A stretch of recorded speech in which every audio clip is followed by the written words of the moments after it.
bienvenido. Gracias por siempre acompañarnos y estar pendientes entonces del análisis de las noticias. ¿Cómo estás, Julio? Muy buenas noches.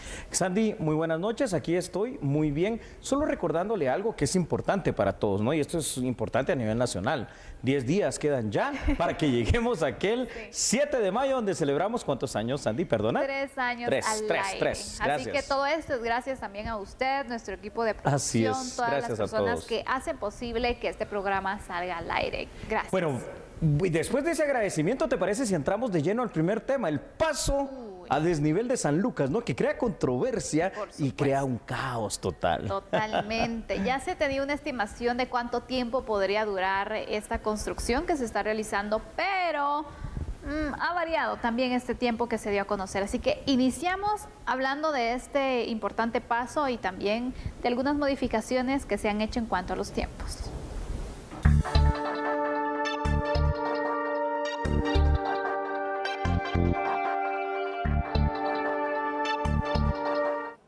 Edmundo Lemos, ministro de Comunicaciones, Infraestructura y Vivienda, confirmó cambios en la ejecución del paso a desnivel del kilómetro 27.5 de la carretera interamericana, jurisdicción del municipio de San Lucas, debido a los inconvenientes que dejó el cierre de una de las rutas alternas por parte de la comuna misqueña. Iniciamos los trabajos del paso de nivel de San Lucas, teníamos varias rutas alternas. Lamentablemente, una de las mejores rutas alternas que teníamos, que era por el lado de Manzanillo, que por la jurisdicción de Misco, pues tuvimos un inconveniente que la municipalidad inició trabajos ahí y pues obviamente nos interrumpió el paso por una de las mejores rutas alternas que teníamos. Eso pues nos va a obligar a cambiar la metodología de trabajo. Vamos a trabajar ahora los carriles auxiliares. Creo que vamos a volver a abrir la ruta porque pues al no tener la mejor vía alterna habilitada, pues el caos se va a poner de manifiesto, como usted lo mencionaba. Vamos a cambiar la metodología de trabajo, vamos a iniciar trabajando los carriles alternos para que pues cuando tengamos esos carriles alternos ya listos, podamos ponerlos a disposición para que pues no se interrumpa el tráfico por la ruta interamericana. Hacer un poquito más lenta la construcción, pero nos permitirá pues tener habilitados los carriles y pues no interrumpir el paso de la interamericana. El día de mañana iniciarán, ya habían hecho algunos cortes sobre la ruta, los vamos a rellenar, vamos a trabajar los carriles auxiliares para poder habilitarlos y poder, aunque sea un poquito de manera más lenta, poder iniciar los trabajos de manera adecuada en el paso de nivel de San Lucas, sin pues afectar a los miles de usuarios que pues todos los días pasan por esta importante arteria. El pasado lunes en horas pico se registraron hasta 5 kilómetros de congestionamiento vehicular, lo que afectó a miles de personas que transitan diariamente en ese sector al occidente del país. Bueno, no está bien, ¿no? Hay que construir pasos a desnivel, hay que mejorar la viabilidad, obviamente, en la vía pública, pero a ver, también hay cosas que son complicadas, ¿no? Es decir, esta obra ayer generó esos 5 o 6 kilómetros que se tenían allí en cuanto a la cola, llamada así de esta forma, y por varios factores y por varias razones, ¿no? El nuevo Chimaltenango, hay que decirlo, Sandy, se ha convertido aquí, al menos en el occidente, en el paso por San Lucas. Y esto se debe también a algo bueno para ese municipio. Y lo bueno es que ese municipio ha tenido un desarrollo económico, un desarrollo tremendo comercial, pero bueno, con la consecuente situación de que ahora esto es muy difícil. Por cierto, una cosa que me parece, bueno, igual yo no soy, ¿verdad? Me parece ilógica que el paso a desnivel se esté construyendo en el kilómetro 27.5, cuando tal vez el retorno más lógico para un paso a desnivel es en ese cruce que sale a uno de los centros comerciales y que queda frente exactamente ahí en el municipio de San Lucas. Pero a ver cómo va a funcionar. Algo malo, el hecho de que no haya realmente por dónde desfogar este tránsito y las pocas rutas alternas que se tienen, pues una municipalidad decidió cerrar una de ellas y como consecuencia se tiene esto, ¿no? Que va a ser también de reparación que se están haciendo en ese punto, que bueno, coincidió con el inicio de este proyecto, así que ante esta situación hay que mencionar, hace 2 días el Ministerio de Comunicaciones daba a conocer que por 8 semanas se cerraría entonces este paso con rumbo hacia la ciudad. Así es. Se tendrían entonces estas complicaciones, pero se instaba a que se buscaran vías alternas. Se quedó pues al final pues un posible paso, pero también es muy complicado. Sí, porque... Y el otro que era como que el más factible de que totalmente se tomara, desahogado, para pasar allí. Pues bueno, por la aldea del Manzanillo. Están realizando estos trabajos de reparación también en el punto. El otro es muy complicado, porque es el que sale al municipio de Bárcenas. Quiero decir que sale al municipio de Villanueva por la ruta de Bárcenas. Exactamente, que sabemos que el tránsito normal en esa ruta es muy complicada, más el tránsito entonces de todas las personas, porque de la Interamericana. Hay muchas personas, Julio, de San Lucas, de comunidades cercanas, de la antigua Guatemala, así es, Sandy, que viajan a trabajar a la capital y bueno, algunos que de la capital se van a estos puntos. Complicada la situación que se pudo registrar ayer. Incluso hoy, uno de nuestros compañeros periodísticos estaba ahí ubicado, Orozco, exactamente, nos daba a conocer la situación complicada que se estaba registrando. Muy difícil entonces esta situación. Pero ya el Ministerio de Comunicaciones ha dado a conocer entonces, lo miramos en la nota, que se van a tardar un poco más de lo que se había dicho, es decir, de estas 8 semanas, porque ahora van a habilitar carriles reversibles para que se puedan entonces, carriles auxiliares para que se pueda tener este paso y no afectar así a las personas que diariamente necesitan movilizarse.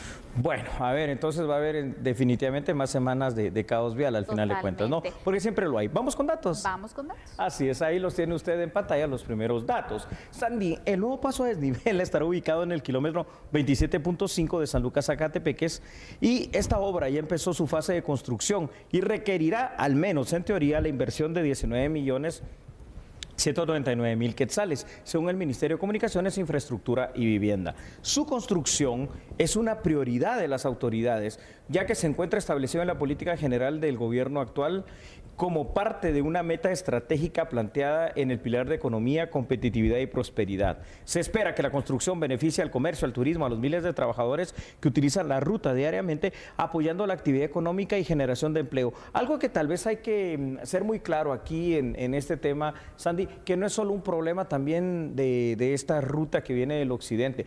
Todas las entradas a la ciudad capital congestionadas, ¿no? Si vamos allá al oriente de la República, la denominada carretera del Salvador, terrible la entrada en las mañanas, la carretera al Atlántico lo mismo, esta ruta que viene del occidente igual, y no digamos la del Pacífico. Entonces, algo está pasando. ¿Y sabes qué es lo que está pasando? Que también fuera de los pasos a desnivel y otras construcciones que hay que hacer, el polo de desarrollo central se convirtió únicamente en la ciudad de Guatemala y este eje metropolitano, inclusive sus municipios grandes, vecinos, como Misco, como Villanueva, como San José Pinula, Santa Catarina Pinula, Fraijanes, muchos de ellos vienen a trabajar aquí a Guatemala. Y eso causa que tal concentración de vehículos pues se vuelva definitivamente un caos. ¿Por qué no pensar ya en la descentralización, inclusive de los polos de desarrollo a nivel departamental? Es importante, Julio, sería oportuno, la verdad, ir potencializando este tipo de proyectos, porque sabemos entonces también que al final estos municipios que tú has mencionado se convierten en municipios... ¿dormitorio? Exactamente, donde las personas pues ya solo llegan a dormir, ¿no? Porque pasan más tiempo en el tráfico y bueno, en sus actividades laborales que en su casa. Entonces también sería oportuno que se pudieran considerar acercar las oportunidades a las poblaciones. Sin duda alguna también el tema de la infraestructura es muy importante, Julio, que se puedan desarrollar este tipo de proyectos.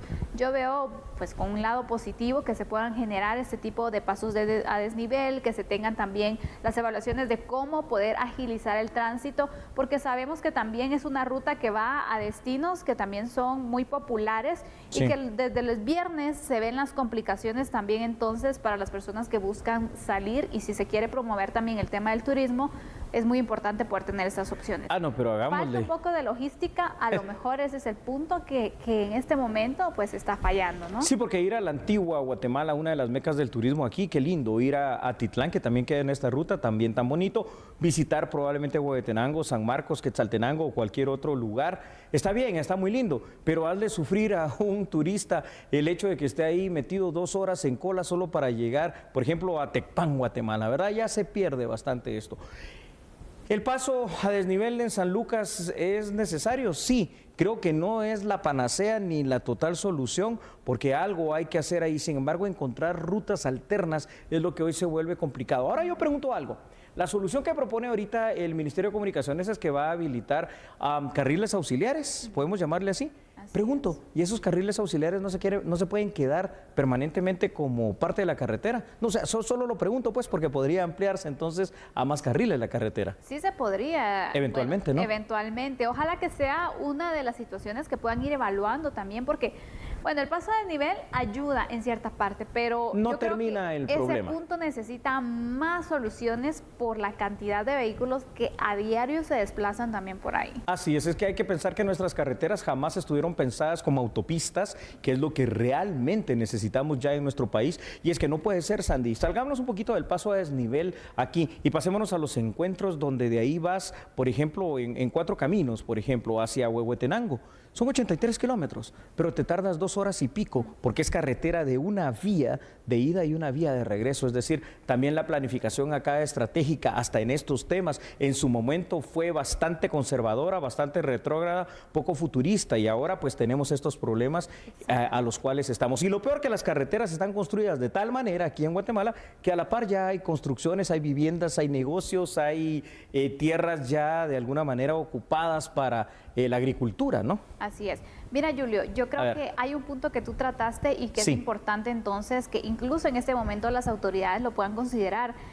Se construye en ocasiones, bueno, para el momento, esta es la situación que estamos viviendo, démosle una solución, pero de aquí a unos 2 años, te diría, para no irnos tan lejos. Sigue el problema. Va a haber más parque vehicular, más complicaciones, entonces también es, bueno, no solamente ir buscando soluciones al problema actual, sino visualizando lo que puede pasar en unos cuantos años para que también no estén o ya no se tengan soluciones para las personas entonces que se movilizan en estos puntos. Es importante proyectarse más allá. El libramiento de San Lucas, la cuestión es por dónde si ya no hay tierras. Vamos con más datos, ¿verdad? Porque esto es importante para el análisis. Revisemos los objetivos de este paso a desnivel, Sandy. La obra permitirá, al menos en la teoría, que los vehículos que buscan ingresar al centro de San Lucas o retornar y vienen desde el occidente, lo puedan hacer sin afectar el tránsito que fluye desde la capital hacia el occidente. Se espera que el paso a desnivel pueda agilizar la circulación vehicular en el área, impactando de forma positiva la economía local. Sobre el turismo es necesario recordar que esta es una ruta importante para llegar a Antigua Guatemala, Chichicastenango, Sololá y Quetzaltenango. Un mejor flujo de tránsito podrá mejorar el atractivo de muchos lugares turísticos, acortando el tiempo de viaje de visitantes tanto nacionales como extranjeros. Pero si no tratamos este tema de fondo, fuera del hecho de la construcción del paso a desnivel, que está bien que se haga, por supuesto, como tú dices, en 1, 2, 3 o 5 años esto va a continuar así y aún peor. Por hoy, esto es lo que se tiene en este tema del paso a desnivel. Es evidente que van a venirse largas, pero largas semanas, largas y largas filas y una larga paciencia también que van a tener que tener los usuarios de esta tan importante ruta. Mucha paciencia. Mira, yo estaba conversando con alguien que todos los días se moviliza desde la Antigua Guatemala a la ciudad para poder trabajar y me indica que ha estado saliendo a las 3:30 de la mañana. Para tratar de llegar a tiempo, ¿verdad? Sí. Qué sacrificio también. No, terrible. Hay que hacer, ¿no? Terrible, terrible, porque entonces ya se acortan los tiempos de todo, los tiempos de descanso, los tiempos de estar con la familia. Terminas, entonces, si no sales a las 3:30, ya no llegas a tiempo, desgastas tu vida, desgastas el carro, arruinas todo. Y si sales a las 3:30 de la mañana, probablemente a las 4:30 ya estés aquí en la ciudad capital y lo que te queda es dormirte en el carro, qué sé yo. Se altera realmente la vida. También ahí está la otra parte de la solución. De veras, señoras y señores, tenemos que ir pensando ya en que fuera de lo que hay en la ciudad capital, sea cada uno de los departamentos, pequeños polos de desarrollo donde se traslade las industrias, donde se traslade el trabajo y donde podamos descentralizar todo eso que hoy está concentrado aquí en este distrito metropolitano. Efectivamente, así que esa es la situación de San Lucas, Zacatepeques, en cuanto a la construcción de este paso a desnivel, que es una obra que busca entonces agilizar el tránsito vehicular, pero por más de 8 semanas no tenemos todavía pues el dato de cuánto ahora se podrá llevar el Ministerio de Comunicaciones. Hay que tener paciencia y de verdad este mensaje especialmente va para quienes diariamente tienen que viajar, porque unos fines de semana tú puedes evitar entonces ir a esta ruta, buscar otros lugares para poder pues hacer turismo, pero la gente que diariamente tiene que viajar no tiene otra alternativa. No queda otra alternativa, así que concluimos entonces con... Me parece muy bien, y cuando regresemos, fíjate, Sandy, televidentes, Andrés Manuel López Obrador, más conocido allá en México como AMLO, y Yamatei van a reunirse en México, ¿lo sabías? Sí. ¿Qué temas van a abordar? Bueno, situaciones migratorias y otros temas que le daremos a conocer después de la pausa. Analicémoslo pues, pero como dice Sandy, después del corte comercial no cambia porque somos a la medida.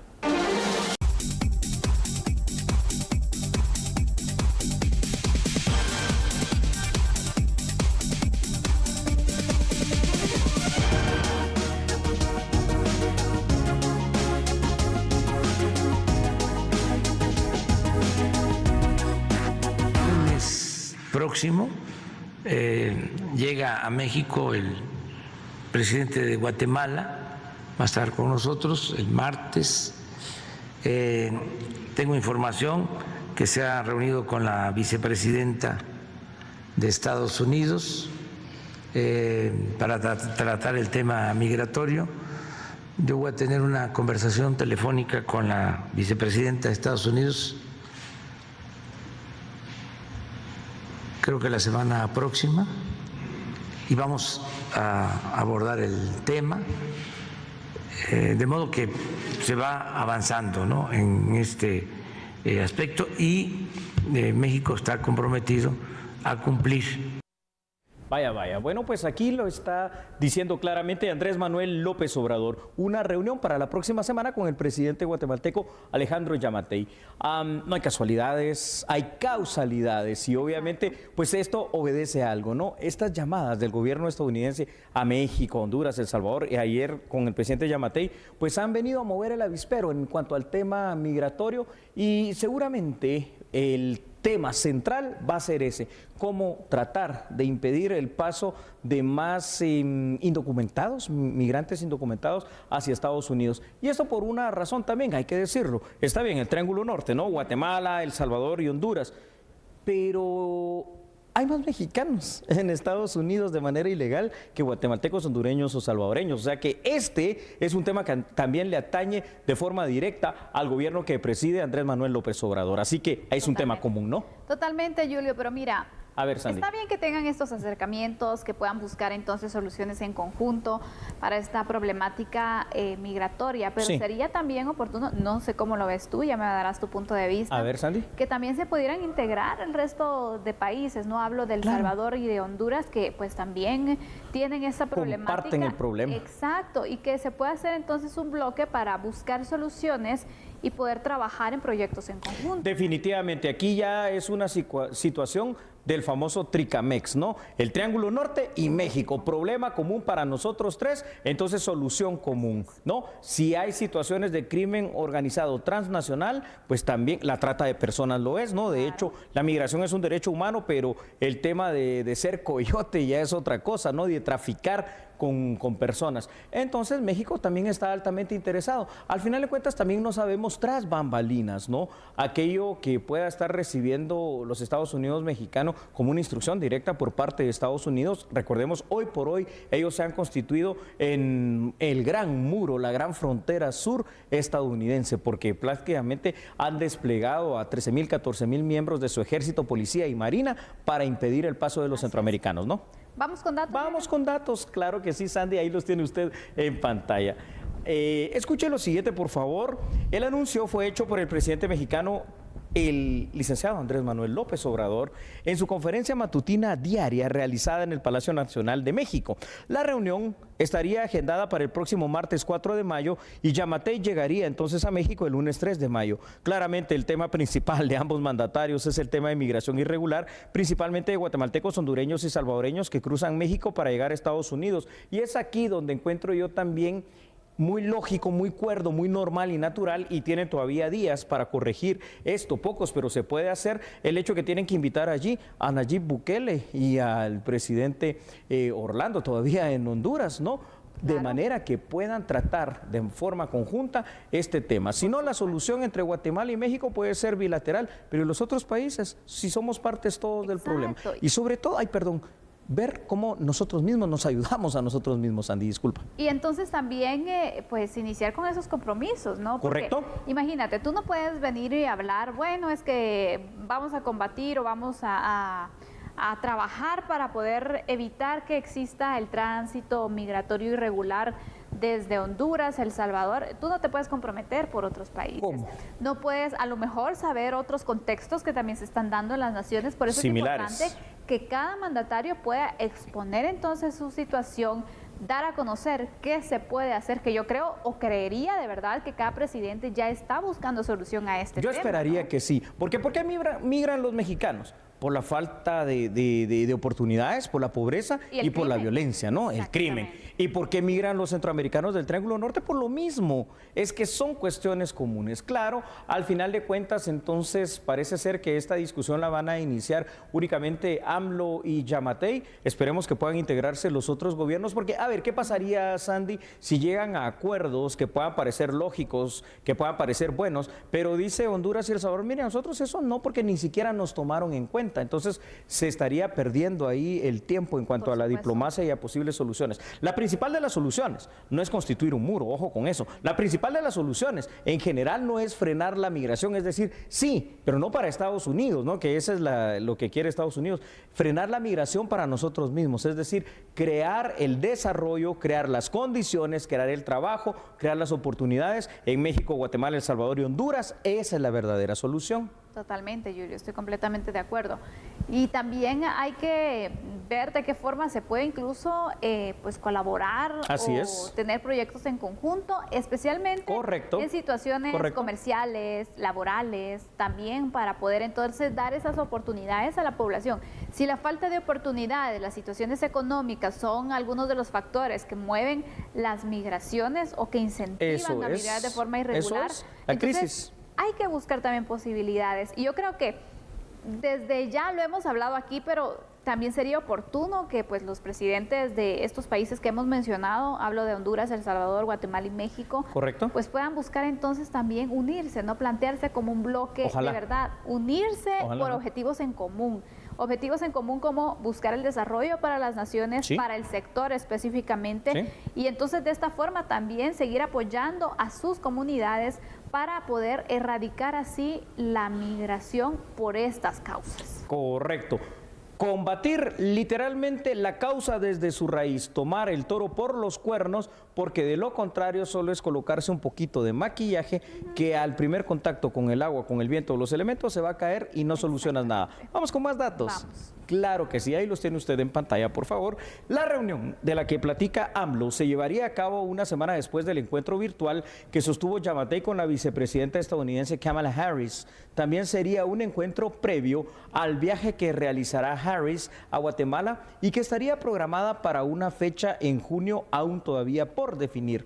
Andrés Manuel López Obrador está impulsando fuertemente su programa de reforestación, Sembrando Vida a Centroamérica. AMLO busca apoyo regional de Estados Unidos e incluso de la Unión Europea. Qué bueno, ¿no? Nos alegramos por AMLO, por México y por el tema de que estén pensando en el medio ambiente y la reforestación, pero aunque es un problema común con Guatemala, eso sí he de decírtelo, pues no, con ese programa ubicado para los centroamericanos, honestamente AMLO no va a realizar mucha ayuda. ¿Por qué? O no sé, tal vez quienes vayan a reforestar vayan a ser trabajadores hondureños, salvadoreños y guatemaltecos, entonces sí, pero no lo creo, no lo creo.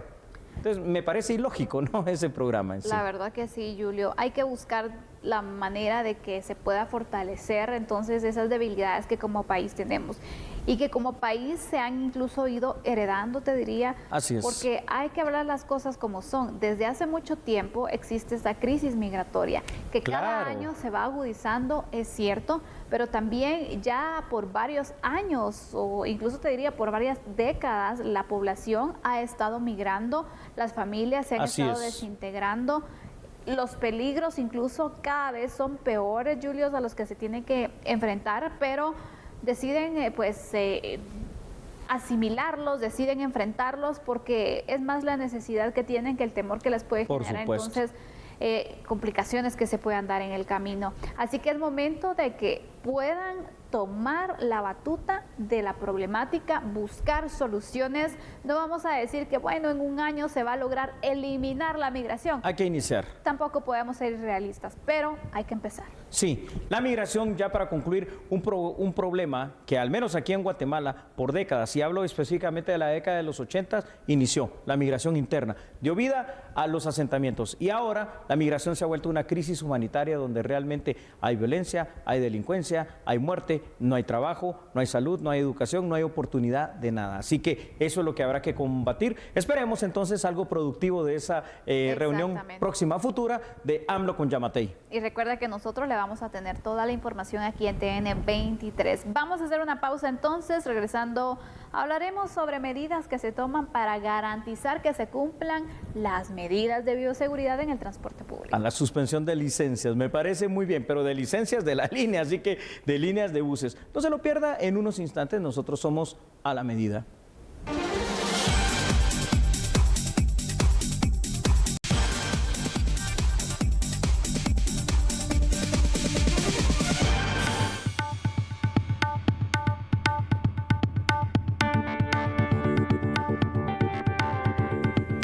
Mire, aquí me parece muy bien, ¿no? Y por eso vamos a analizar este tema, Sandy, porque uno de los focos particularmente sensibles para la propagación, quiero decir, del COVID-19 es definitivamente el transporte público urbano y extraurbano, donde si no se respetan las medidas de bioseguridad, las medidas que tienen que tener pilotos y ayudantes, y ni siquiera de alguna manera se respeta ese distanciamiento social en cuanto a la capacidad de los mismos, pues tenemos vaya caldo de cultivo para que se contagie. Solo una observación y un paréntesis. Si no queremos creer todavía lo de la tercera hora del COVID-19, vaya y busque en cualquier red social las noticias de lo que está sucediendo en India. Es un verdadero drama la cantidad de personas que ahí están muriendo actualmente por COVID-19. Donde la situación se salió de control. De control. Nosotros podemos llegar a situaciones así, por supuesto que sí, si no tomamos en cuenta entonces las recomendaciones que las autoridades nos hacen, que son básicas y que también, pues ya, qué bueno de verdad que la Dirección General de Transportes ha iniciado con este tipo de operativos y de una forma más rígida, te diría, en cuanto a no tolerar este tipo de situaciones, porque ya van varias unidades que han sido sancionadas por no cumplir con las medidas de bioseguridad, especialmente el tema del aforo.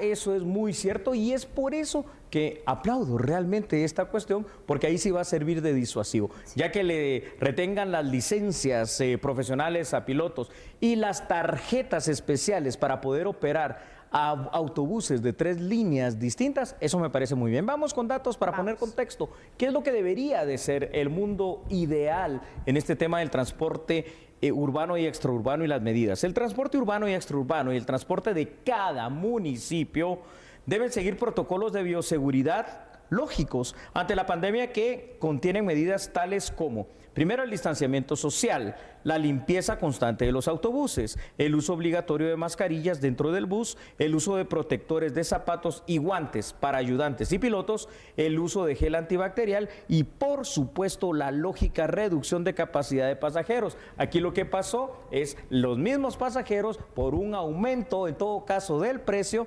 y realmente como decía al principio, caldo de cultivo perfecto para la propagación de la tercera ola del COVID-19 aquí en Guatemala. Así que estas medidas, ojalá estos operativos continúen de manera constante, continua y permanente hasta que todos se entiendan. Julio, mira, por varios meses el transporte público estuvo paralizado. Correcto, Sandy. No se daba entonces la autorización que pudieran circular por el riesgo que ¿de contagio? También era latente del contagio y los pilotos, muchos se pronunciaban que querían trabajar, que iban a cumplir con las medidas, que estaban implementando sus protocolos. Correcto.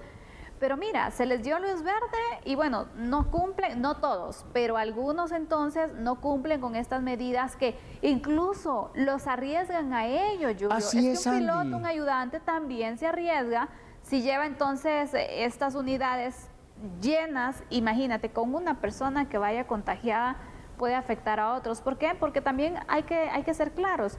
No es que todos los pasajeros también cumplan con utilizar bien la mascarilla. Para empezar. Más de alguno entonces la utilizará en la papada. Ah, sí, la hamaca de papada, es correcto. Exactamente, con descubierto de la nariz. Exactamente, entonces es un riesgo también para todos los que van en esa unidad del transporte colectivo. Es correcto, y al final de cuentas, hoy por hoy aquí en Guatemala, el tema del COVID-19, yo creo que usted lo está entendiendo perfectamente con esta tercera ola, es realmente una ruleta rusa. Sí, una ruleta rusa en la cual no sabemos si la persona que va de piloto, que va de ayudante, o la persona que se subió de pasajero y que probablemente va hasta la par de nosotros, es portador de este SARS-CoV-2 más conocido como el COVID-19 y que tal vez pueda ser una persona que no tenga síntomas latentes, pero que sí lo puede transmitir y que puede llegar a transmitirse a otra persona siendo letal para ella o letal para su familia. Ese es el gran problema. Definitivamente. Así que qué bueno de verdad que se están tomando acciones y que ojalá que también entiendan, porque esas suspensiones también se dan por unos meses, entonces dando oportunidad a que entiendan y aprendan la lección y que puedan, exactamente, puedan entonces fortalecer sus protocolos de bioseguridad. Eso es muy importante. Pero también aquí importante es la denuncia que el usuario pueda colocar, Sandra. Julio, en donde de forma anónima también puede darle información. Es muy importante que pueda anotar usted si nota situaciones como estas, que hay una unidad que va sobrecargada, que no cumple los protocolos, que denuncien y que puedan fijarse muy bien en el número de placa, porque entonces si no, no va a ser efectivo también el seguimiento que las autoridades le puedan dar a estas unidades. Entonces la denuncia va a ser muy importante. Muy importante. Vamos con otros datos para que usted tenga más contexto sobre este tema, y es que Sandy, el transporte público siempre ha sido uno de los temas más polémicos en nuestro país. Desde meses atrás la polémica se ha centrado en el aumento al valor del pasaje, definitivamente, ¿no? Eso siempre es problema para el guatemalteco, es la economía. Además de los buses que están funcionando, conllevan el cumplimiento obligatorio de las medidas de bioseguridad que anteriormente ya detallamos. Es de recordar la indisciplina social, porque también no son solo, como tú decías, los autobuseros y los ayudantes, los choferes, quiero decir, sino que muchas veces también esto viene dado por el propio pasajero, por el propio guatemalteco, que hace irreversible la situación de la propagación y del contagio del COVID-19 en Guatemala. Sea como sea, si esto no funciona, al final de cuentas van a terminar tomando medidas más drásticas. ¿Y cuáles van a ser esas? La lógica nos indica la suspensión y paralización otra vez del transporte público urbano y extraurbano. ¿Queremos llegar a eso? Bueno, no lo sé. Definitivamente no. Creo que no. Yo creo que no, de verdad. Nadie, sí, así es. Y mira, Julio, también pasa otra situación. Bueno, por una parte está la necesidad de la población que necesita movilizarse para sus compromisos, sus trabajos y demás, y que acceden también a subirse a estas unidades, aunque vayan sobrecargadas. Sí, la necesidad, ¿cierto? La necesidad por una parte, pero también yo creo que en este punto, en serio, a lo mejor va a significar un sacrificio para nosotros en cuanto tal vez levantarnos un poco más temprano o poder planificar muy bien nuestro desplazamiento, pero también tener mucha precaución, Julio, de abordar este tipo de unidades, porque nos estamos arriesgando. Totalmente. Sabemos la necesidad de movilización que hay, sí, pero también las complicaciones en la salud que esto puede tener, abordar a una unidad que no tiene las medidas de bioseguridad y que, bueno, usted se va a estar arriesgando de gran manera. Qué difícil esta situación. Difícil decisión, porque es el trabajo y la economía versus la salud. Exacto. Y muchas veces se prefiere, ¿verdad?, cualquier otra cosa menos la salud, con tal de tener el ingreso para la casa. Esto es lo que está pasando en Guatemala. Estas son las medidas que la Dirección General de Transporte ha determinado y que esperamos siga teniendo también con esa firmeza a efecto de que al menos en el transporte público urbano y extraurbano se respeten las medidas y que empecemos a poner un poquito más de orden en este tema. Exactamente. Ante situaciones como esta vemos, Julio, ya como para ir también concluyendo con estos temas, la necesidad que existe de que se puedan fortalecer entidades como estas, como la DGT. Así es.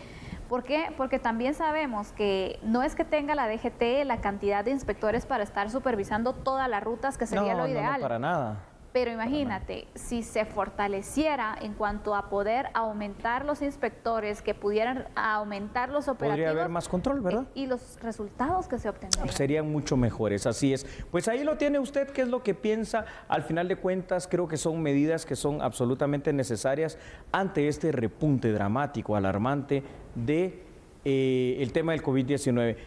Sandy, ¿qué es lo que tenemos entonces que hacer para ir concluyendo el tema como usuarios de buses del transporte público urbano? ¿Cómo podemos, como simples y llanos guatemaltecos que se suben a un bus, colaborar con este tema? Bueno, desde un punto, es muy importante que de verdad nosotros valoremos mucho nuestra salud. Así es. Porque recordemos, cuando nosotros salimos a trabajar también es un riesgo porque podemos, si tenemos un descuido, podemos llevar el virus a la casa. Es correcto. Y afectar entonces a nuestros familiares.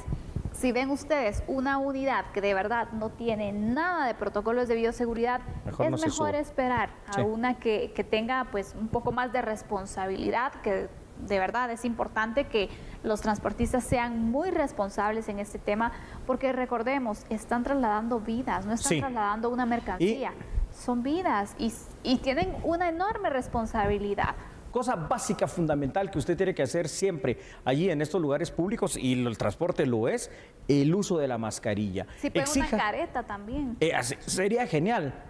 Y exija, tal y como tú lo has dicho, el hecho de que se respeten las medidas de bioseguridad. De lo contrario, usted ya sabe, se lo acaba de decir Sandy Monroy, tome nota de la línea de autobús, tome nota de la placa y denúncielo, ¿verdad? Porque esto es de verdad importante. Hoy por hoy, aquí en Guatemala, esto es cuestión de vida o de muerte inclusive. Así es. Qué bueno, de verdad, que se empezaron a sancionar de esta forma. Ojalá que se puedan incrementar los operativos y de verdad esperamos también mayor responsabilidad de quienes al momento están débiles con los protocolos. No voy a generalizar porque hay unidades que sí están cumpliendo y están haciendo el esfuerzo. Así que a ellos, bueno, que sigan así y el resto a ponerse las pilas. Me parece muy bien, Sandy. Vamos a una breve pausa comercial. Nosotros regresamos con información aquí en A la Medida.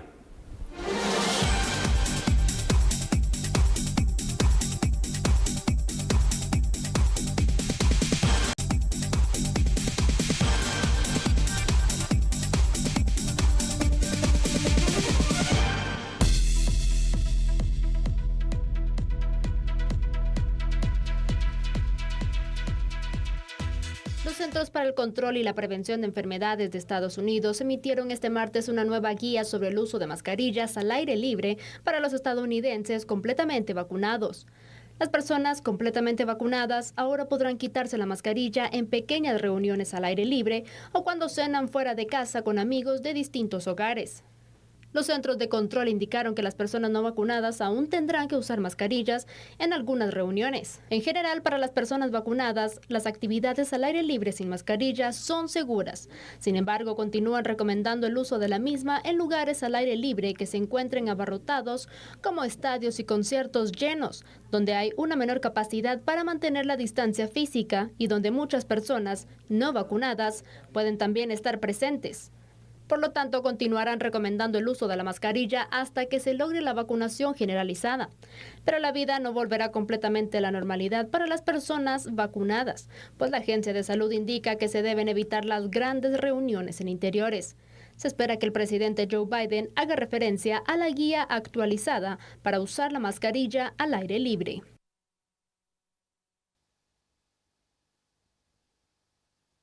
Después de este vistazo completo a ese panorama internacional, regresemos a Guatemala. ¿Sabe usted que las reformas a la ley electoral y de partidos políticos siguen siendo objeto de análisis por parte de la Comisión de Asuntos Electorales? De hecho, le digo, ellos tienen que conocer y analizar 40 artículos que son los propuestos para esta posible reforma a esta ley. ¿Quiere ver la información? Con mucho gusto, aquí en A la Medida. Nos estaba costando un poquito con las limitaciones que tenemos por la pandemia. Entonces nos ha costado reunirnos en ese sentido. Sin embargo, el día de hoy dijimos, aunque las restricciones aún están, vamos a tomar todas las medidas necesarias y que se haga de esa forma. Siempre normalmente se hace en una hora cada una de las reuniones de las comisiones y así también lo principal es en relación a las reformas a la ley electoral y de partidos políticos. Nuestra agenda para el día de hoy está específicamente ver los artículos que contienen tanto el libro 1 y el libro 2 de la ley electoral y de partidos políticos. Estas propuestas son aproximadamente, serían 6 para el libro primero y 10 para el libro segundo. El objetivo es terminar hoy esos 16 artículos. Entonces, en conclusión, el día de hoy la agenda va a ser ver las propuestas que mandó tanto el Tribunal Supremo Electoral como el diputado Lexa de los libros 1 y 2 que contienen 16 artículos.